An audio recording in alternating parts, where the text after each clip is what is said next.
Well, after last week's game, try to look at the film. I haven't really seen you guys and ladies since, and there were some good things we did. Second half, I didn't think we played as well, but I do think we at least started to shoot the ball a little bit better. We're starting to make more shots. It's been better in practice. The negative has been Malik's been out since last Friday. He's actually had a bad case of the flu. Hoping he'd play today. Our practice today some. Couldn't do anything in the last 2 days at all, so we sent them home. So that's a little discouraging, but what I told my guys was after that game, Big Ten play starts now. And, it's been, I think, 5 years, maybe 6, that we had done this where the conference games start in December. It's good in some ways. It's tough on coaches from the standpoint of, it really, these games, mean a lot right now. So we tried to take that approach. As I said before, we need our best players to play well. And, I think we're getting a little bit more out of AJ in some ways. I think he's had 4 good days of practice. I think we're trying to get more out of Jaden. I think that'll be a big key for us. And Tyson's back 99%, so that's encouraging. Little problem with the hip, but not bad. And Malik has been solid and steady. I think he could ratchet up a notch, but I don't know if it'll be Tuesday. As far as Wisconsin goes, I couldn't believe they weren't ranked in the beginning of the year. To me, they had everybody back, very well coached, good system. They have good players like Hepburn, who have started since his freshman year. Wall has, was injured a little bit last year. He's back to being a damn good college player who is tough, gets the job done. Kroll has improved as a center now in his 4th year, 5th year. He's gained a little more weight. I think he's stronger than he was. And then they have one transfer from St. John's who has helped them. A very athletic kid who's really helped him. Essingen has been hurt a little bit. I guess with a back injury, and he's just coming off that. But the Kleinschmidt kid who they got before has really played well in his absence. So Storr's the guy that is the transfer, the one transfer they got this year, and he's averaging 13 a game. At 6'6", athletic, he brings a lot to the table for a Wisconsin team. So we got our work cut out for us. It's a very good opener. It's I still think one of the top 3 or 4 teams in the league, both with experience, coaching, and players that have proven themselves before and are playing pretty well. And they're just coming off a big convincing win over a very good Marquette team who was 3rd in the country. And I think that tells you a little bit about Wisconsin. Some questions, I'll take them.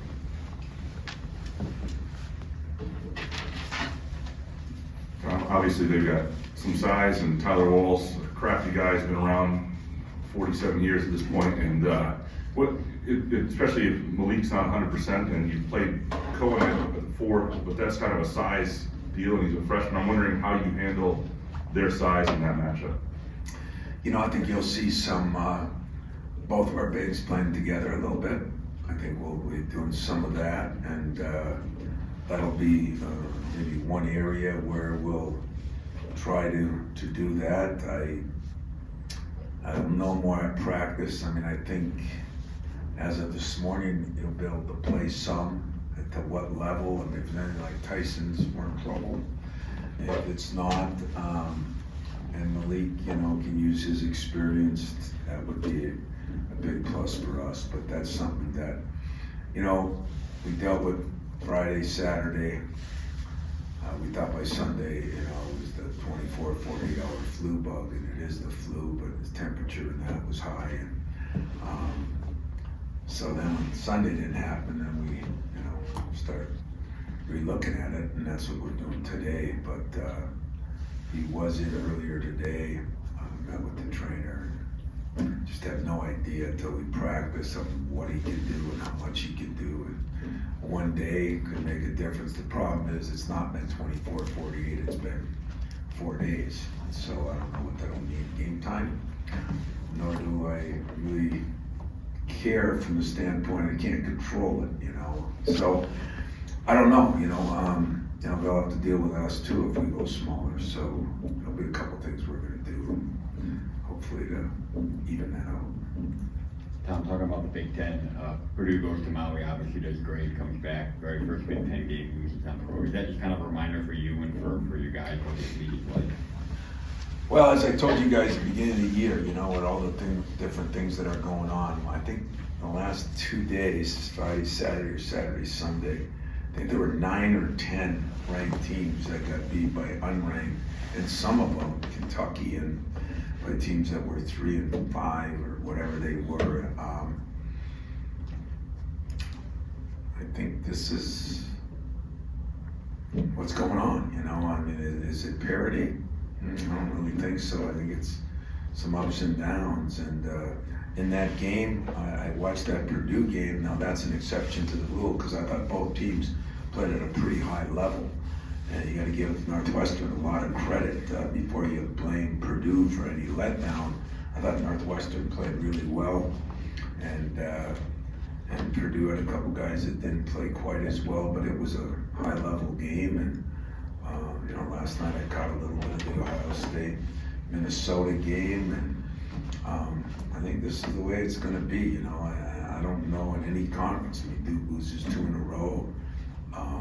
Arkansas is good, but their best players scored 30 a game a couple nights earlier didn't play.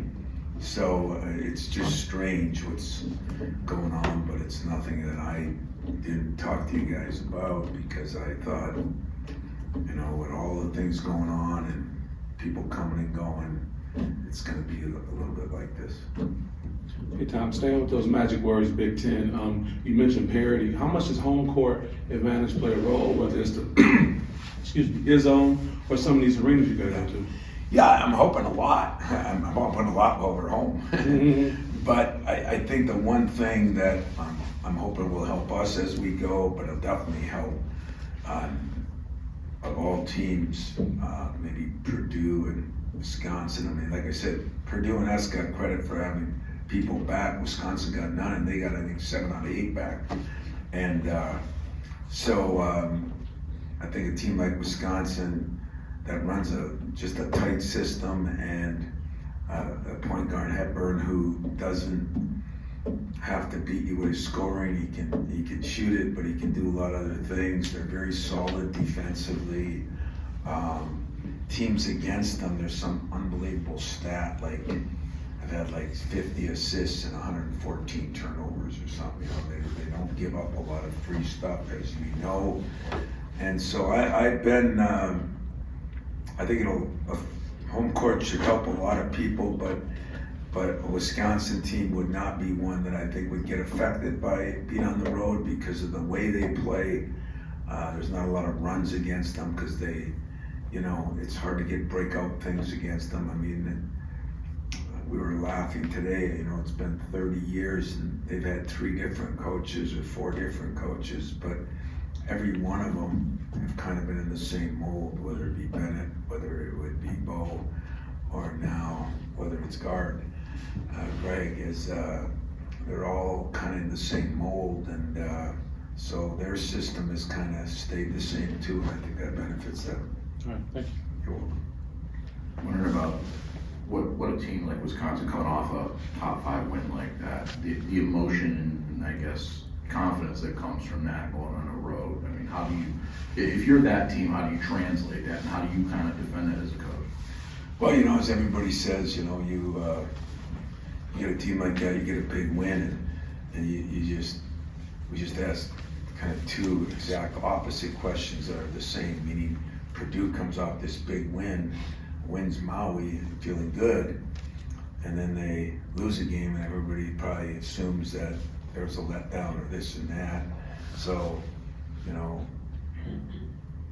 we want it to be momentum building, and then it gets better. I'm sure Coach Gard wants it to be momentum building now, big win, better. You know, somebody else will say, well, maybe they'll come in different now that they won a game. So I think anytime you win and play well, it should benefit you, especially when you got veteran guys that shouldn't be thinking that we've just, you know, won a championship or something, and Wisconsin's been there, done that. So I think this is a big plus for them. They come off a big win against a team that played well over in Maui too, and that's why the game's all about matchups. You know, Marquette is athletic and does some things, but they were smaller and they got hurt. I think Wisconsin was plus 15 or 16 on the boards, and that was a big part of it. Plus got to the line a lot, shot well from the line. So those two things benefited. So that's why at the end of the day, matchups are still going to be important, you know, and we'll see, you know, what it benefits. Sometimes the speed teams that's smaller hurts the bigger teams, and sometimes the bigger teams that's bigger hurts the smaller teams. And the rhyme and the reason is Marquette didn't shoot it very well. Was that because of Wisconsin, or is it because Marquette had a bad shooting day? You know, seems like I'm talking like a politician, which I definitely don't want to do, but that's the best answer I can give you. Tom, we've talked a couple times about measuring stick games, like going back to Tennessee. Is this a little bit of a different kind of measuring stick when just they know you guys very well, you know them really well? You're kind of curious to see how that plays I out? think it is an important game, so I'm not downplaying that, that's for sure. I think it's a very important game for, number one, the standings, number two, to hopefully take care of home court, but number three is we know this is a very solid, good team. I mean, this has to be a ranked team, you know, it's just not, or it wasn't for some reason. Maybe it will be today now after their big win, and deservingly so. And yet it really doesn't matter, because I think those rankings, I mean, half of them came out before anybody knew who was on anybody else's team. So it's been a little, that's created a little problem, a little distortion on that. But yeah, I think it's going to be a good measuring stick for us. Where are we? You know, how are we playing against somebody that does not make a lot of mistakes, does not turn the ball over much, very, very solid and experienced. And just the familiarity, I guess, between both sides. That you know, Duke didn't have that with you guys. Tennessee necessarily didn't have that with you guys. Whereas so many of their returners. Yeah, that's a good point.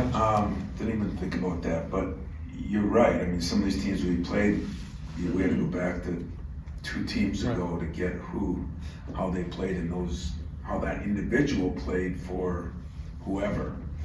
And this team, for the most part, it's not only 8 games in now, which helps us, but it's a team that 90% intact. So yeah, that'll make it even more important. So I agree with you. Tom, of course, is Jackson still progressing? He's still on track? He is. In fact, we've had nothing but positive things from Jackson, meaning if you watched him every day, I mean, he's down there shooting, he's doing things, you'd swear he's ready to go right now. He's had no setbacks, knock on wood, but, or stone, but he's really done a hell of a job. The doctor's been positive. He had his first real x-ray and everything looked like it was good. What does that mean for a date? You know, they've talked about, you know, maybe before Christmas, but that I think would be on the best scenario. The worst scenario would be right after Christmas. And so that's encouraging, because I think he does bring another element to our team, which is the scoring inside and outside.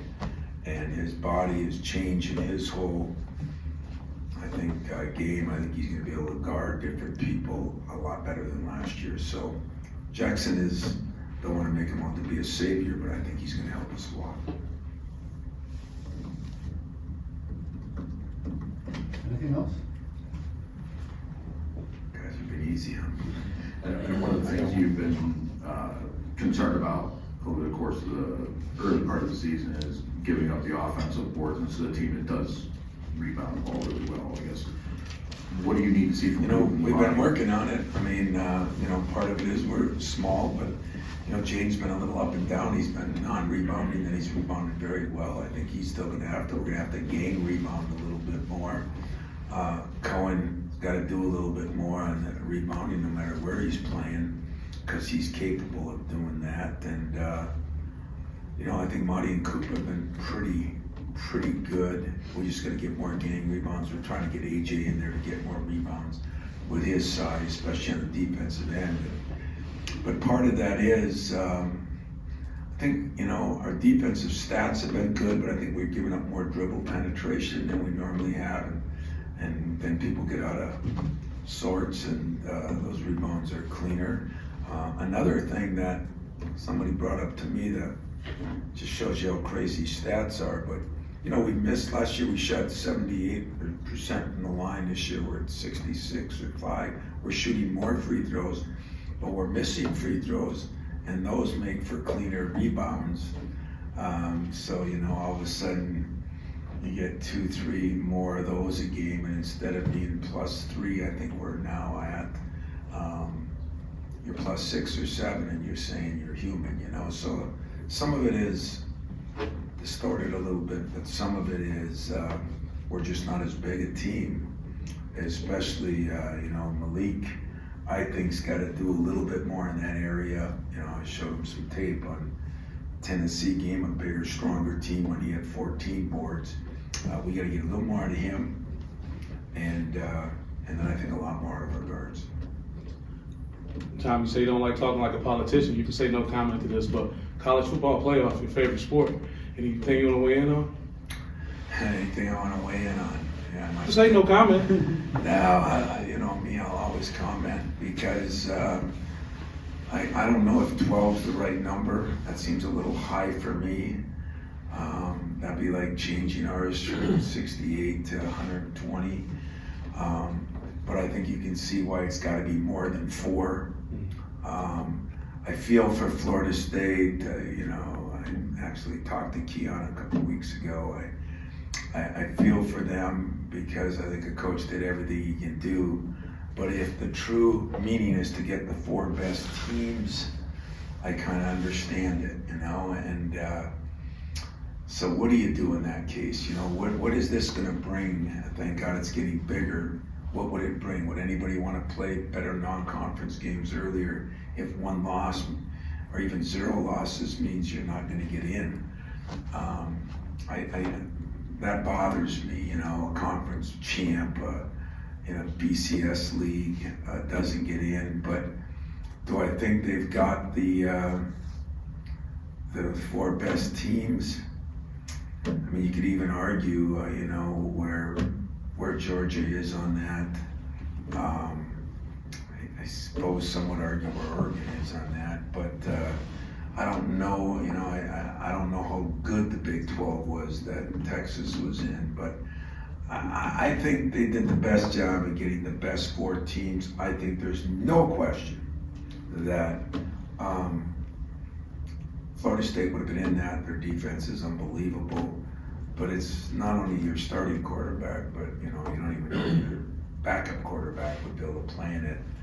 I think that's difficult, and even though I feel for him, I understand it. The year we won the national championship, Kenyon Martin, breaks his leg, and all of a sudden we become the 1 seed instead of the 2 seed. So now we're playing in Cleveland and Detroit instead of, this stuff happens, and it's, who in the hell said life was fair? It's not. But do I feel for Florida State with the year they had and being an undefeated team? I do. Do I think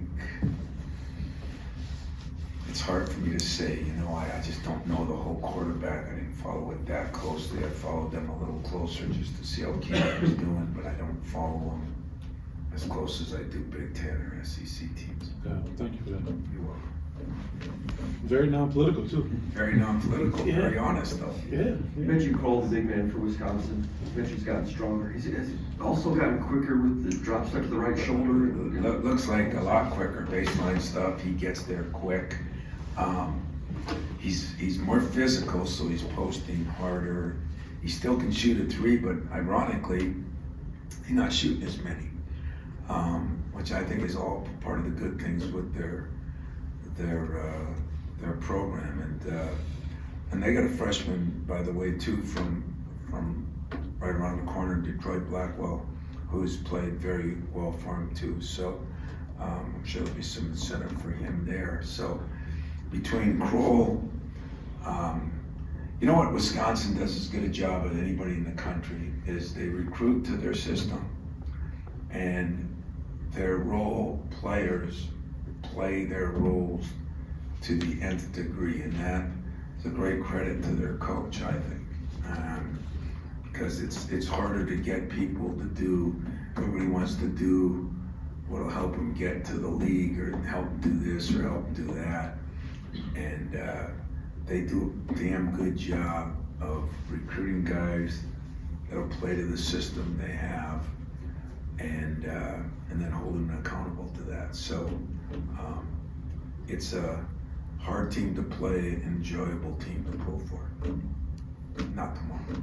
You just mentioned about role players playing their role. Seems like watching Trey right now for you guys, like when you need him to run the offense, he does that. When you need him to score, he's been able to do that. I guess, what have you seen in him over the last couple of weeks that a lot, I mean, is he kind of like that guy for you, the role guy? Yeah, you know, and I'm glad you brought him up, because this summer, after the summer, I told you that I thought he had a great summer. Truth is, shooting got a little stronger. He's still you gotta get him eating better, I think, and gaining a little more weight. But Trey Holloman has been maybe as valuable as anybody to us if you really look at it. I mean, he's shooting it better. His assist to turnover ratio is off the charts. But as important, he's one of our best defenders. So you're going to see him. We're going to move him around a little bit more. You know, not real big, but he did. You know, was offered football scholarship, so he is. He's not afraid of anything. He just got to get that body 20 pounds heavier, which we'll continually work on. But that's a good point. I think he's become a very valuable role player for us that hopefully will grow into even more as the year goes on. But he's been not a pleasant surprise, because this summer I saw some of it coming, but I'd be lying to you if I told you I thought he was going to shoot it as well as he has. And he's done that in practice. He's practiced well. So he's been a big plus.